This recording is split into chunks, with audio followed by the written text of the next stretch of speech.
Hello, and welcome to a broadcast produced by Friends of Terry Virgil. I'm Terry Virgil, your host and also producer of this program.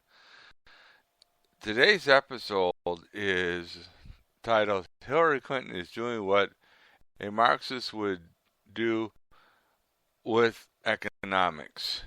But first off, I'm going to say congratulations to Governor Gary Johnson for getting a nomination for the Libertarian Party to become the next president of the United States of America, and for Governor Weld for becoming his vice president. It would be an honor to serve you, gentlemen, and to have you in the White House as the next president of the United States of America.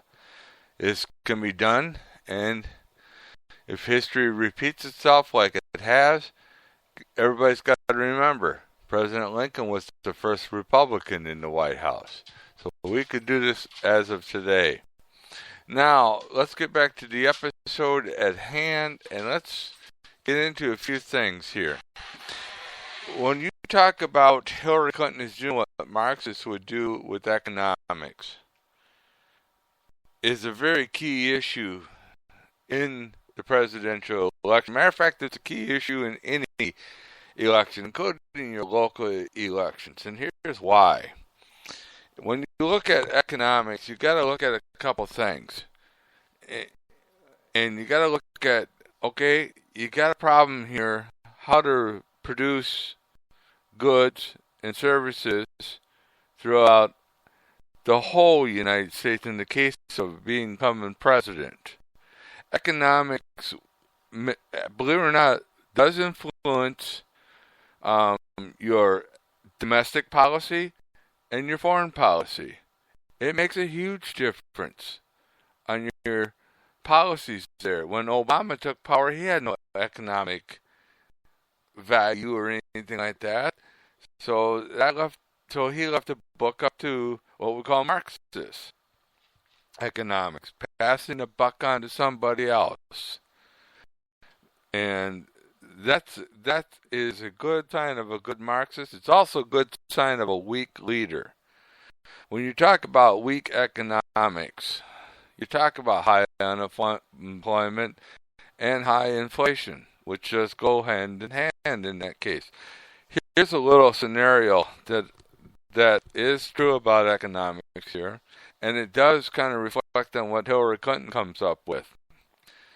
And believe it or not, it goes all the way back to 1913 when President Woodrow Wilson passed the buck over to somebody else to handle economics.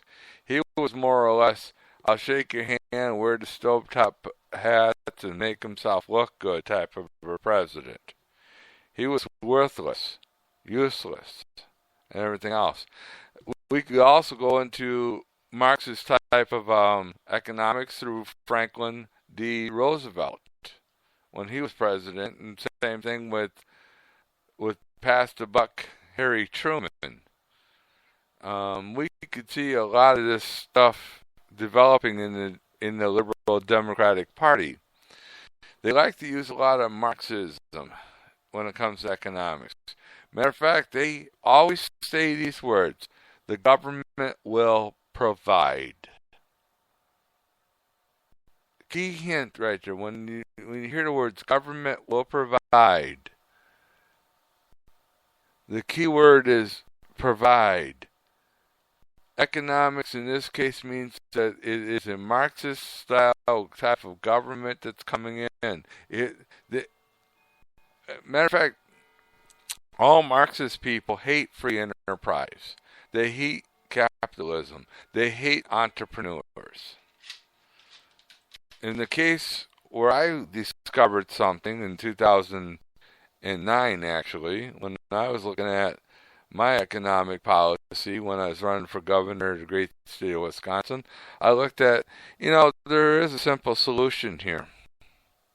And the most simplest solution was to not pass the buck, come up with a great economic policy, and I still stand by it, by the way, is to have people help each other in the economic growth of a entrepreneur.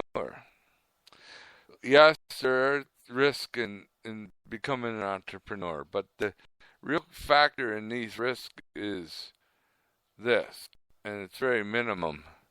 If you allow a person to develop their own industry and they fail, that means they're going to have to start all over and finding some other way to make an income.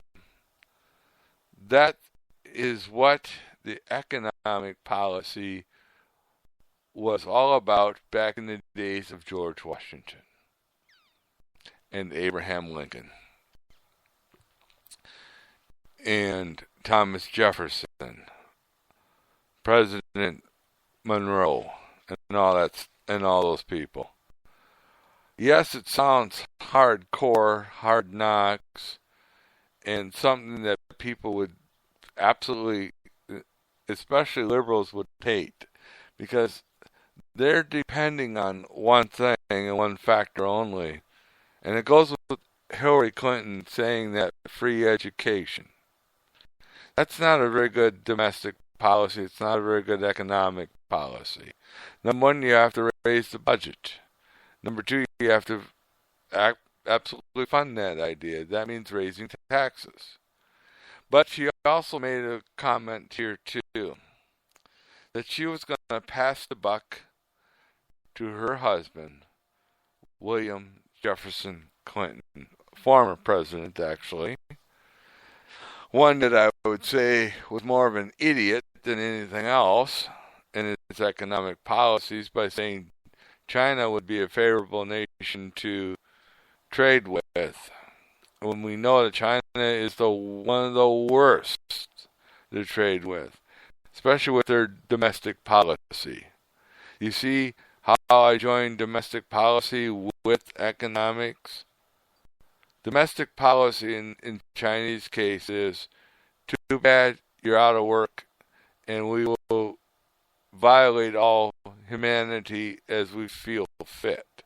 In other words, they even literally hung people on crosses because they were a Christian. That's all they did.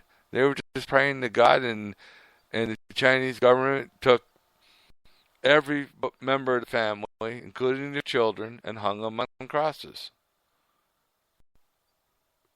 That's their economic policy. That's the way to get rid of their enemies. Now, that also reflects on Chinese foreign policy. Their foreign policy is just to go in, kill, and to capture everything that's there, and to be a dominant power as a communist country. If you notice, wages are low in China. You notice that what they produce is substandard. Everything that they produce in China is substandard. It looks good on the outside, but on the inside, it's worthless junk. They like to put antifreeze in in toothpaste. They like to put lead paint on children's toys. They like to do a lot of different things like that. Matter of fact, if you look at something that's made in China today, it's a disgrace to even buy it. And here's another thing, too, with Chinese economics. When they sell any item that's made in China to the United States, for an example, and you buy it from Target, which Target loves to use Chinese-made items, including their Chinese-made clothing for their clothing line. Well, when you look at what's there, every 25 cents out of the dollar that you spend on that item goes to make a nuclear missile in China. I'm not just reading from you or just talking from off the top of my head. This is off of research that I've done, and very good research. I know this for a fact when you look at what Hillary Clinton does with her Marxists and says that her husband could take care of the economic problem, that's a sign of a very weak leader. That's a sign of a person that has no foreign policy or domestic policy and does not care to have one. If that's who you want to have in the White House, then vote for her. As for me, and those that are around me know that I will not be voting for either Democrat or Republican. I stated this fact. I support, and I will continue to support, Governor Gary Johnson from New Mexico as the next president of the United States of America, and his running mate, Governor Weld, or Weed, W-E-L-D, Weld. So anyways, foreign policy is one thing that you got to look at, and domestic policy when you talk about economics. Domestic policy really comes down to one: how are Americans going to be working and spending their money to develop a good economy? That's how it's viewed. That's the real core to economics. Yes, you got education in there. Yes, you got the environment that's in there in domestic policy. But here's the thing of it is, if you're going to spend money without having any money, that puts a burden on the debt. That means the debt ceiling's got to be raised even more. And then you're going to have to turn to an organization that's just as evil as Hillary Clinton is, Mr. Obama, and Mr. Bernie Sanders, the United Nations, for help. And the other thing that Hillary Clinton claims and is going to have to deal with, she wants to redistribute wealth. She wants to redistribute wealth. That's Marxism. I'll give you a prime example. In 1917, when the Soviet Union took over Russia. If you notice the word union is there, that's because it was a labor union that took over Russia and the Russian government. Here's how Lenin and Stalin decided to cure the economic problems in Russia. Just eliminate everybody that stands in your way. No, it's kill them. And don't, and just say, well, they disappeared. Here's another one that we could come up with. And he happens to be the father of fascism, by the way. And if you know your history, in 1922, he became the leader of Italy, Mussolini. His economic policy was virtually the same, too. Just eliminate everybody and give him the money. He wanted to become the next Caesar, by the way. That was his economic policy and foreign policy, and that was his domestic policy, to become Caesar. Well, emperors don't live very long, as he found out in 1945. Hitler was a student of Mussolini, loved Mussolini. And you know what his economic policy for domestic policy was? Let's just eliminate the Jews, or any Christians that stand in the way, or anybody that stands in the way. We'll just eliminate them and take over countries. So, as you can see, domestic policy has a lot to deal with economics. If you're going to have a good domestic policy and a good leader should always have a good domestic policy when they're running. I don't care if you're running for dog catcher. What's your economic policy? How are you going to afford what you're going to do? How are you going to come up with the funds?